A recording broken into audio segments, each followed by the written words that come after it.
¿Qué es lo que se cansa, hermano? ¿Se cansa el cuerpo o se cansa el alma? El cuerpo. Ajá. ¿Por qué se cansa el cuerpo? Porque el cuerpo, ¿verdad?, obedece al alma. Entonces, lo que se cansa primero es el alma y luego el cuerpo. Nuestra alma, ¿por qué se cansa? Les voy a explicar por qué se cansa primero el alma y luego cómo es que se pasa al cuerpo. El alma se cansa porque suspiras todo el tiempo por algo que no tienes, ¿verdad? Suspiras por lo que deseas tener y nunca llega. Anhelas, ardes en deseos de tener cosas y no las tienes. Tu alma suspira. Entonces tu cuerpo se esfuerza por hacer cosas para conseguir lo que tu alma anhela. Tu cuerpo es el títere del alma, ¿verdad? El cuerpo se mueve como el alma quiere.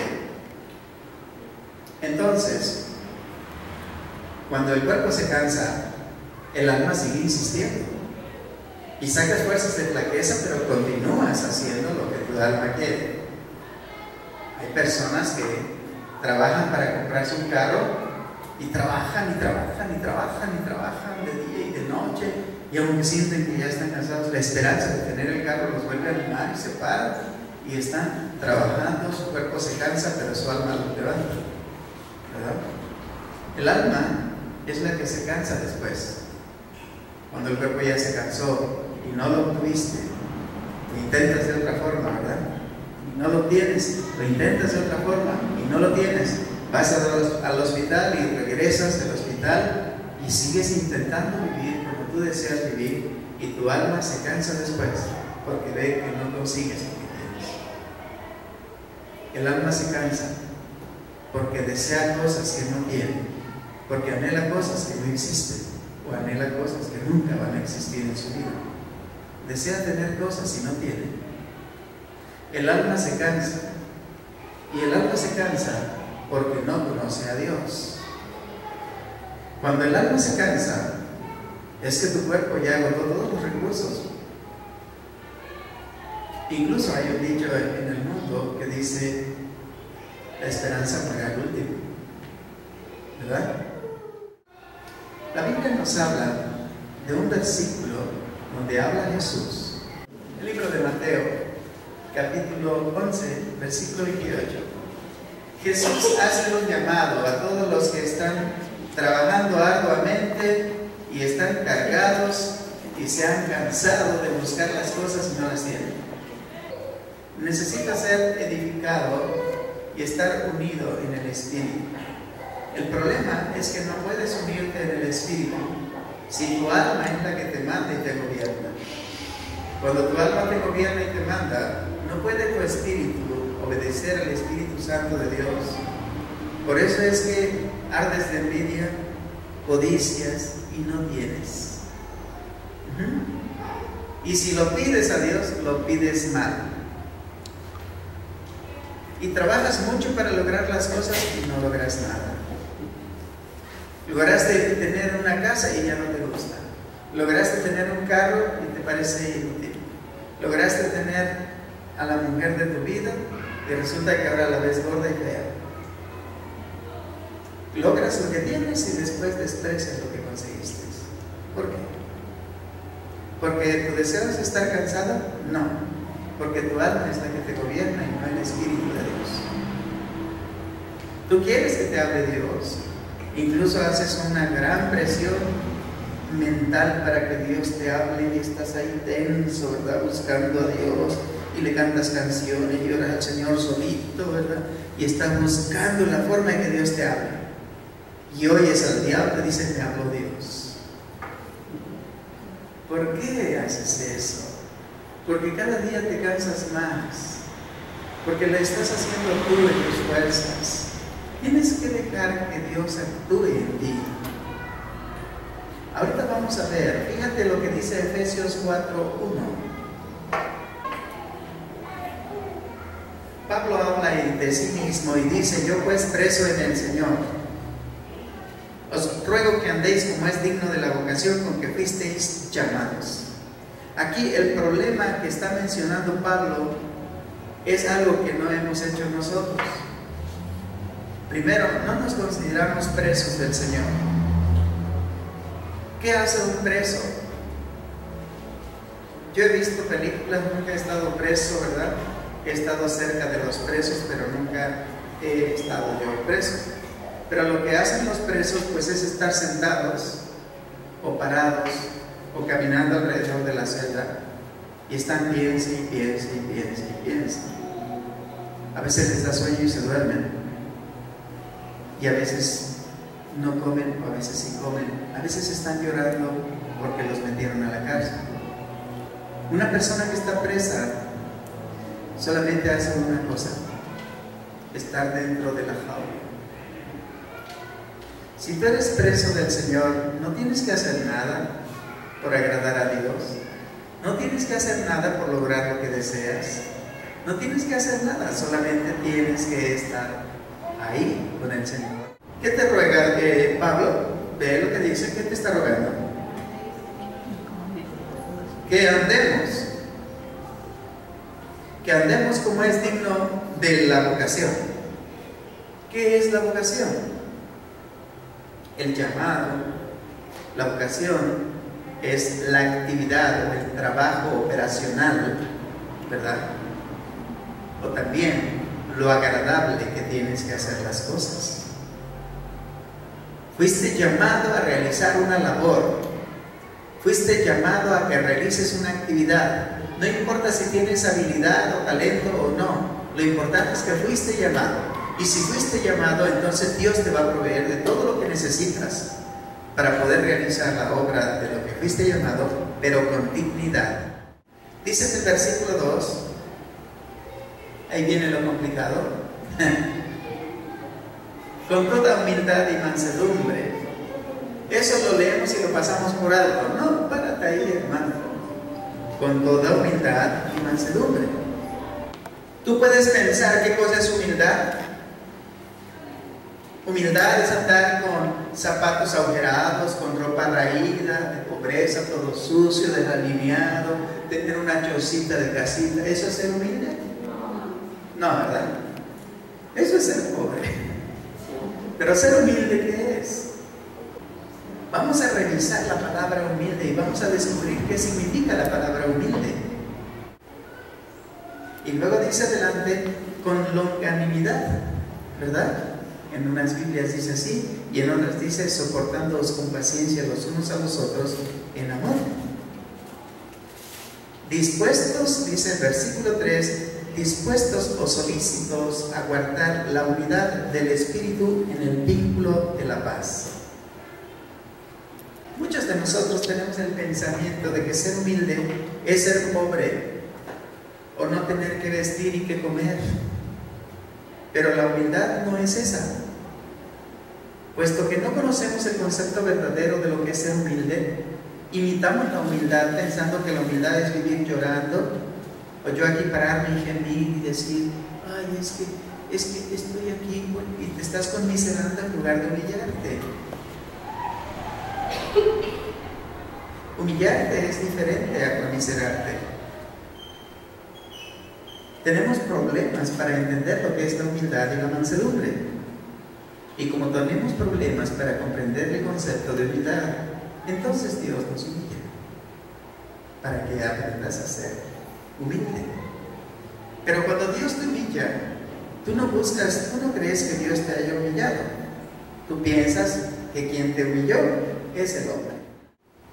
Aparte, vamos a ver la mansedumbre. Muchos pensamos que ser manso es como ser tonto, estúpido, tarado, menso, ¿verdad? Eso es ser manso. Algo que se le parezca a eso. Por eso es que el tener este concepto, nosotros no podemos vivir bajo mansedumbre, no podemos ser mansos, porque no tenemos el concepto claro de lo que es la humildad y lo que es la mansedumbre. Y nos suceden cosas que no deseamos vivir, y eso cansa nuestro cuerpo y cansa nuestra alma. Cuando nosotros ya estamos cansados, queremos huir, pero ¿a dónde vamos a huir? A donde quiera que vayamos, en los primeros meses le vamos a caer bien a la gente, y después cuando nos conozcan nos van a aborrecer igual, porque el problema está dentro de nosotros, no en el medio que nos rodea. No somos humildes ni somos mansos. Fíjate bien, vamos a regresar al Mateo 11, versículo 28. Dice: venid a mí, todos los que trabajáis arduamente y estáis cargados, y yo os haré descansar. Vean cómo Dios se propuso algo para ti, hermano. Hay buenas noticias.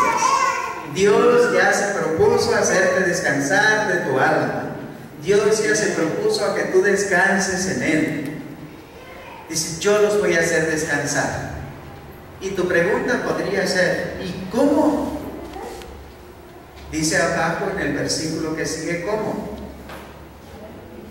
Dice: tomad sobre vosotros mi yugo y aprended de mí, que soy manso y humilde de corazón, y hallaréis descanso para vuestras almas. Entonces la mansedumbre y la humildad y la longanimidad son necesarias para poder tener descanso en el alma.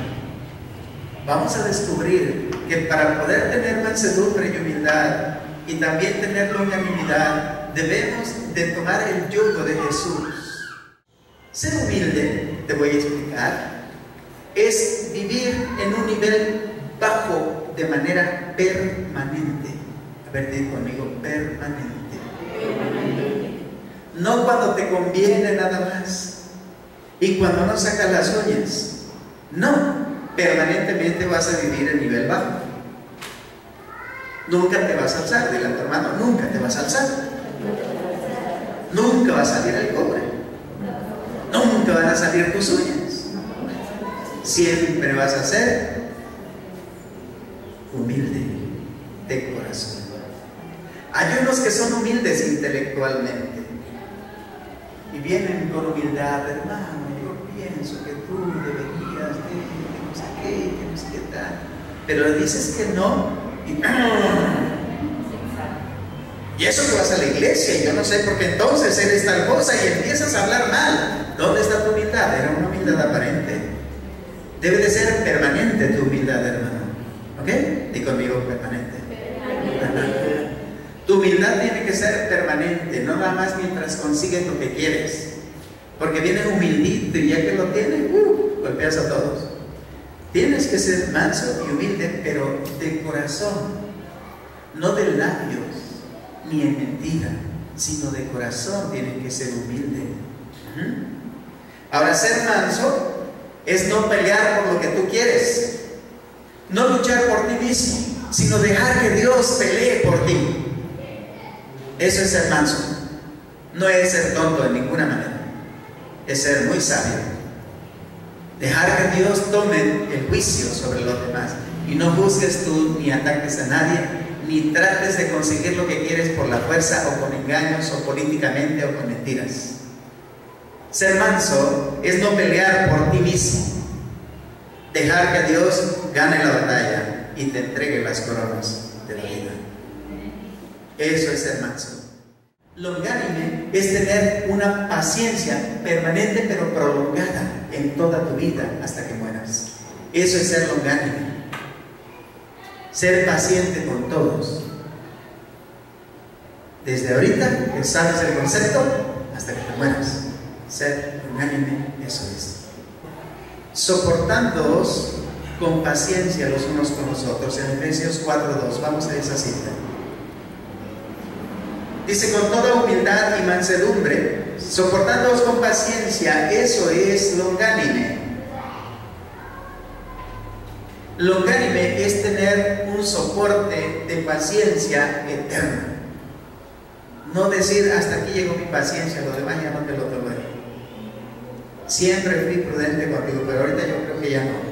Esa persona no es longánime. Se va a cargar muchos problemas y va a causar muchos problemas a los demás.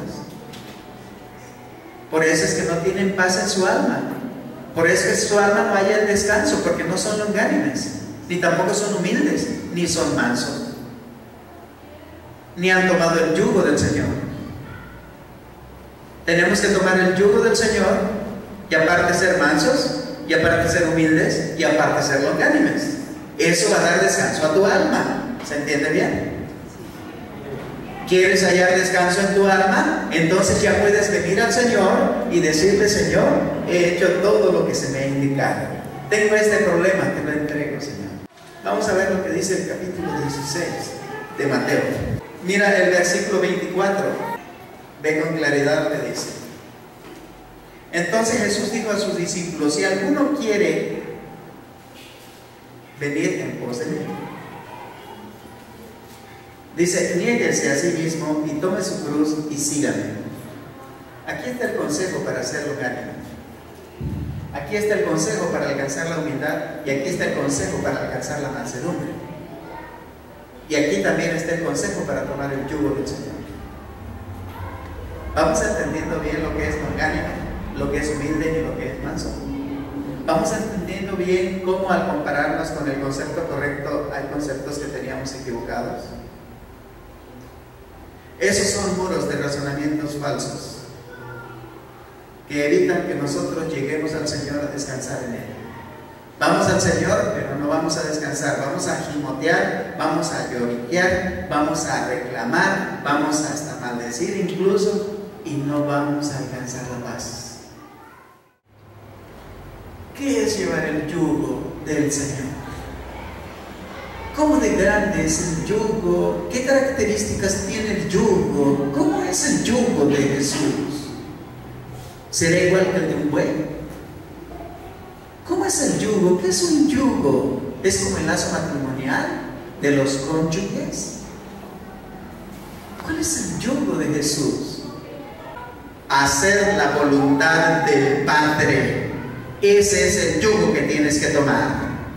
Tú tienes que tomar el yugo de Jesús, tienes que hacer la voluntad del Padre, y después aprenderás la humildad, la mansedumbre y la longanimidad, y eso va a ser un descanso para tu alma. Si tú aprendes a hacer la voluntad de Dios de los ejércitos, si tú aprendes a hacer la voluntad del Padre, entonces vas a poder ser humilde, y entonces vas a poder ser manso, y entonces vas a alcanzar a ser longánime, y entonces vas a lograr ser discípulo de Jesús, y entonces vas a ser edificado, entonces habrá paz en tu alma. Entonces, llevar el yugo de Jesús es obedecer la voluntad del Padre, sin que la ley te obligue a hacerlo, hermano, porque si la ley te obliga a hacerlo, ya no estás cumpliendo la voluntad del Padre por amor. Ya no estás yugado con la voluntad del Padre, sino a la ley te tiene yugado. Si tú haces las cosas legalistamente, estás obligado por la ley a hacerlo, y no es el yugo de amor de Dios.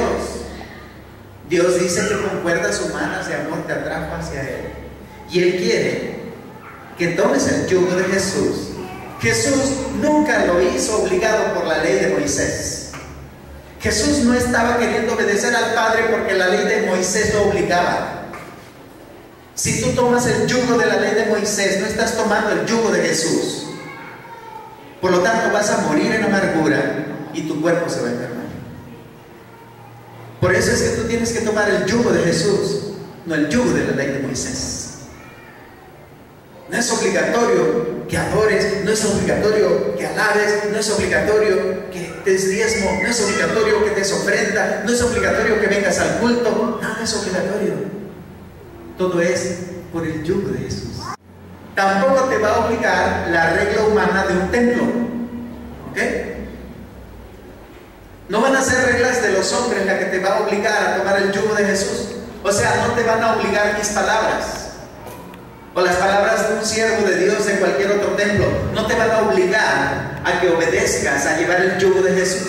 No, lo vas a hacer tú porque amas a Dios. Amén. Y lo amas porque Dios te amó primero, ni tan siquiera eso te salió bien. ¿Sí? Tampoco tienes que hacerlo porque quieres hacer buenas obras. Quieres obrar milagros, sanidades. Quieres hacer unos templos para el Señor. No lo vas a hacer por eso. Tomar el yugo del Señor no es hacerlo para que tú te sientas bien porque hiciste buenas obras. Recuerda, el yugo de Jesús no se va a tomar por ley. ni se va a tomar porque la regla de un hombre te obligue a hacerlo, ni se va a obligar porque tú mismo te obligues por querer hacer buenas obras. El yugo de Jesús te va a obligar la voluntad del Padre a hacerlo. El yugo de Jesús, conociendo tú la voluntad del Padre, por amor a Él lo vas a hacer. Así como la esposa le lee el pensamiento al esposo porque lo ama y lo conoce, porque ha vivido con él. Tantito busca algo y va corriendo. ¿Quieres esto? ¿Verdad? ¿Por qué lo hace? Por amor. Porque ha convivido con él. Así nosotros, viviendo con el Padre, viviendo en la casa del Padre, vamos a correr a obedecer la voluntad del Padre porque amamos al Padre, porque conocemos al Padre y porque estamos con Él.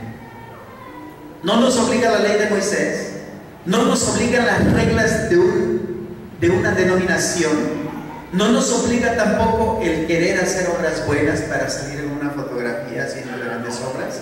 No. Nos obliga la voluntad del Padre, porque tan solo Él lo piensa, tú lo piensas, todos lo pensamos y hacemos la voluntad de Dios siempre. ¿Amén? En Juan 4:34 vamos a ver. Esa es tu comida. La comida es hacer la voluntad del que me envió. ¿Y hasta cuándo vas a hacer esa obra, hermano? ¿Hasta cuándo vas a hacer la voluntad de Jehová Dios? Hasta que termines la obra. Acuérdate que ese es el yugo de Jesús. Él está definiendo su yugo. Dice, mi comida es que haga la voluntad del Padre y que acabe su obra. Está yugado con el Padre de esa manera. Si tú tomas el yugo de Jesús, entonces tu comida va a ser hacer la voluntad del que te envió y acabar su obra. Esa es tu comida. Tomar el yugo de Jesús es que no estés pensando en la comida que perece, sino en la que a vida eterna permanece. Dice Juan 5:30, Jesús nada hacía para sí mismo. Jesús obtenía el descanso de su corazón y estaba completamente satisfecho con haber hecho la voluntad del Padre hasta el final. Ese era su reposo de él. Dice Juan 5:30 que él no puede hacer nada por sí mismo, sino según oigo, así juzgo, y mi juicio es justo, porque no busco mi voluntad, sino la voluntad del que me envió, la del Padre. Tomar el yugo es hacer lo mismo que Jesús hacía. Todos creemos que tomar el yugo solamente era orar por un enfermo, levantar muertos, hacer milagros, hablar lenguas, hacer que la gente progrese, etc. Y dices, no, eso es para ti. Tomar el yugo es obedecer en todo a Dios. Y Dios quiere que seas manso y humilde. Dice en el versículo 38 del capítulo 6, Jesús habla diciendo, porque he descendido del cielo, dice Jesús, no para hacer mi voluntad, sino la voluntad del que me envió. Yo pregunto a ti, ¿tú también descendiste del cielo? ¿Cómo sabes eso? ¿Y dónde dice eso? Porque antes de que fuéramos creados, estábamos en el cielo. ¿O sabías tú dónde estabas antes de que te engendrara tu padre y tu madre? Estabas en la mente de Dios, por lo tanto vienes del cielo. ¿Ok? Amén. ¿Cuántas veces tú te has arrepentido de vivir la vida y quieres morirte? Quieres desaparecer, pero no te mueres.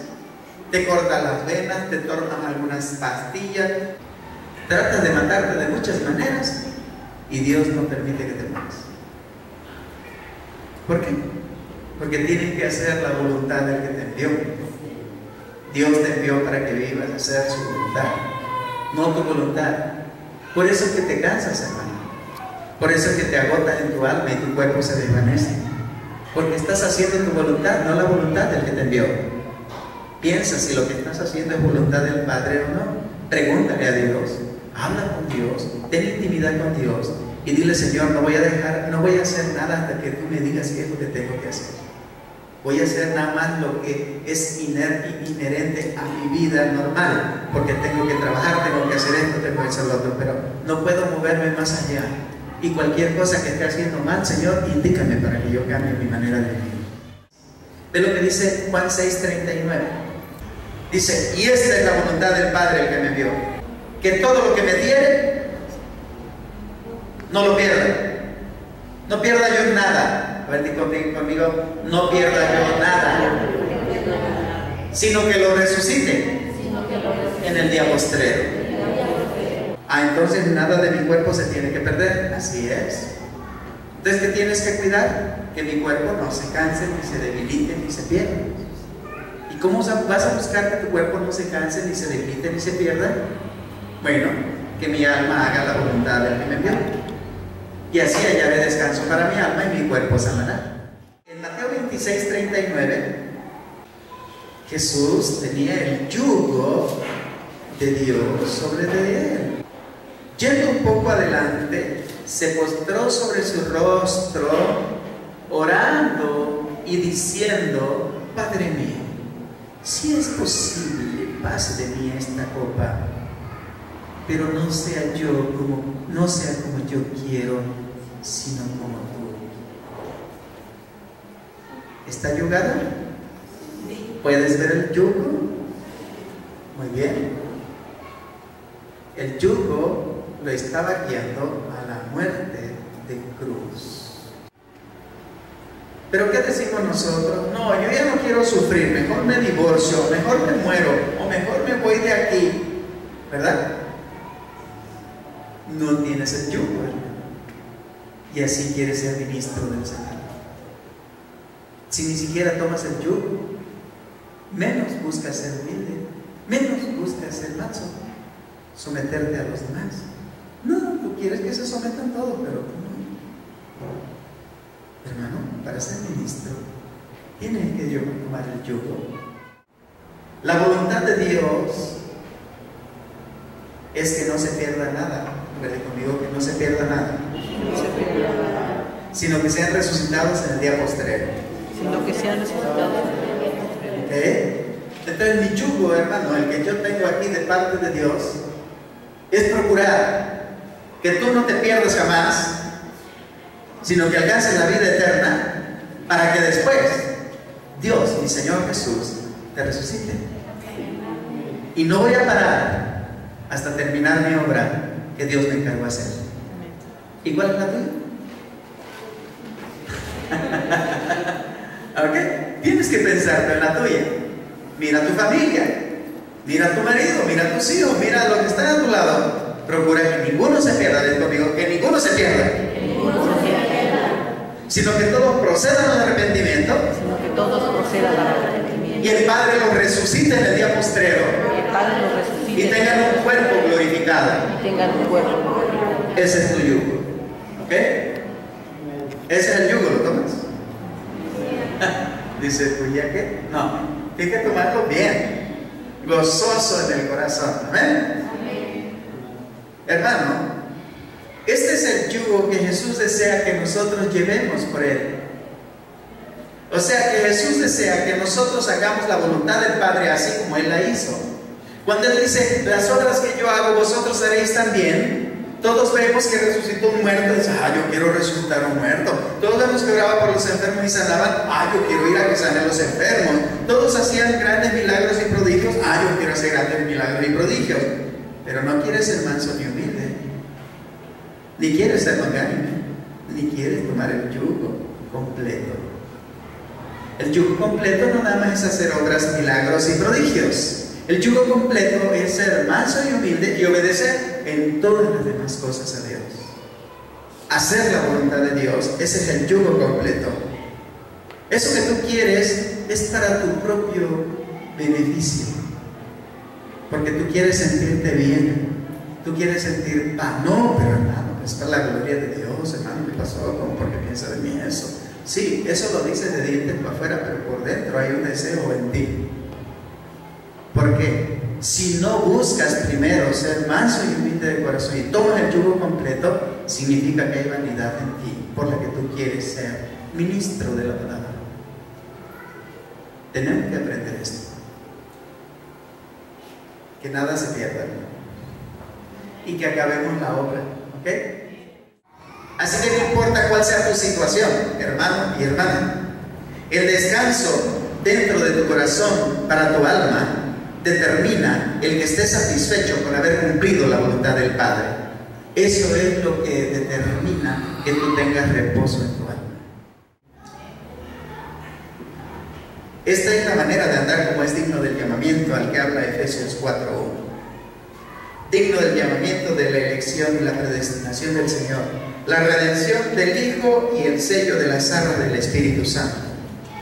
Esta es un vivir responsable, o una forma de vida en responsabilidad. Estas dos virtudes, ser manso y humilde habiendo tomado el yugo del Señor, nos habilita a tratar con nosotros mismos. Pero longanimidad, esto consiste en soportarnos con paciencia, sufrir el maltrato al tratar a otros, sobrellevando a los que nos causan problemas adentro de nosotros, llevarlos en amor, no olvidándonos de ellos. Para expresar esta vida es necesario la cruz, aplicada a nuestra humanidad natural, que impide que se expresen estas virtudes que le pertenecen a Cristo. Y cuando Cristo se manifieste, entonces nosotros seremos manifestados con Él en gloria. Estas virtudes, humildad, mansedumbre y longanimidad, se muestran solamente en la humanidad de Jesús. Con estas virtudes expresadas en nuestra vida, vamos a poder mantenernos unidos en el Espíritu.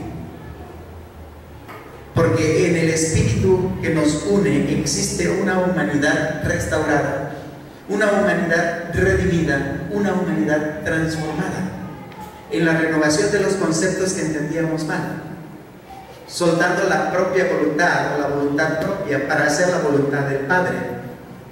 Todo lo que hagamos fuera del Espíritu causa división